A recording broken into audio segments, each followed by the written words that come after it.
ইনশাআল্লাহ এই দোয়া করলে রিজিক তো বাড়বেই ইনশাআল্লাহ। আপনার যত ঋণ আছে ইনশাআল্লাহ আল্লাহ পাক শোধ করে দেবে। বিশ্বাস করলেন না? এই দোয়া শিখাই দিচ্ছি, এজন্য আমাকে হাদিয়া দেওয়া দরকার, স্পেশালি আমাকে এখন হাদিয়া দেওয়া দরকার। এটা গুরুত্বপূর্ণ দোয়া শিখাই দিচ্ছি। আলী রাদিয়াল্লাহু আনহু বলেছেন, কোন ব্যক্তির যদি পাহাড়ের সমানও ঋণ থাকে, এই দোয়া যদি আমল করে আল্লাহ পাক ওই ঋণও শোধ করে দিবেন ইনশাআল্লাহ। ঋণ কেমন জানেন?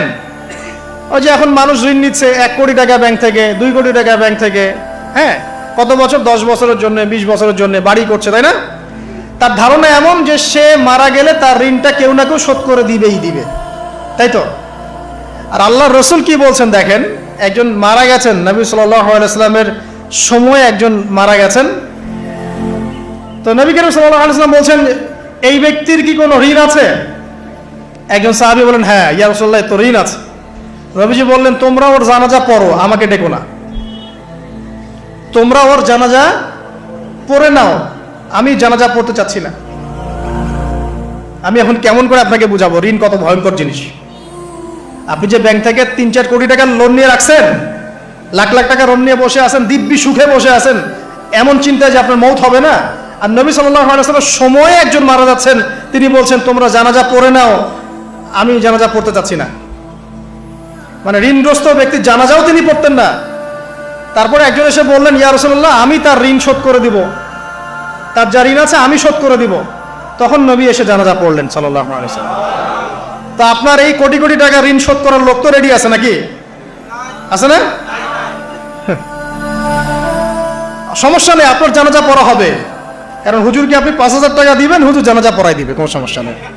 তারপরে আপনার মিলাদও হবে, আপনার একটা বড়সড় দোয়াও হবে ইনশাআল্লাহ।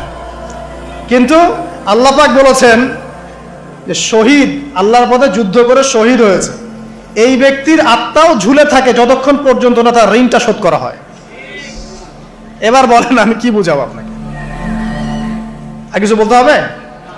তো এখন সেই দোয়া শিখাচ্ছি আপনাদেরকে, যে দোয়া শিখলে আপনারা ঋণ থেকে বাঁচবেন ইনশাআল্লাহ। কত দিবেন বলেন? আচ্ছা, হ্যাঁ, এই তো শুকরিয়া। দোয়া করবেন যেন আল্লাহ পাকের দিনটাকে আল্লাহর জমিনে প্রতিষ্ঠা করতে পারে। আমার সাথে বলেন, দোয়াটা হচ্ছে আল্লাহুম্মা ইকফিনি বিহালালিকা আন হারামিকা ওয়া আগনিনি বিফদলিকা আম্মান সিওয়াকা। এই দোয়াটা ছোট না? এটা মুখস্থ করবেন, সেজদায় পড়বেন, নামাজের সেজদায় পড়বেন, আত্তাহিয়াতু দরুদ শেষ তারপরে পড়বেন, নামাজ শেষে হাত তুলে করবেন, যখন তখন শেষ রাত্রে করবেন। ইনশাআল্লাহ দেখবেন আপনার ঋণ বলতে কিছু থাকবে না ইনশাআল্লাহ। যদি থাকেও, বড় কোনো ঋণ থাকেও, আল্লাহ পাক অন্য কোনো মাধ্যমে এটা শোধ করার ব্যবস্থা করে দিবেন ইনশাআল্লাহ। ইনশাআল্লাহ। যে দারিদ্রতা দূর করতে চান, সচ্ছলতা চান, কয়েকটা কাজ করেন। এই যে বললাম, 1 নাম্বার সূরাতুল ওয়াকিয়া তেলাওয়াত করেন, 5 ওয়াক্ত নামাজ জামাতে পড়েন, ডেইলি কিছু সময়ের জন্য কোরআন তেলাওয়াত করেন, আর আল্লাহর কাছে রিজিক চান, জিকির বেশি বাড়ায় দেন। পারবেন না ইনশাআল্লাহ?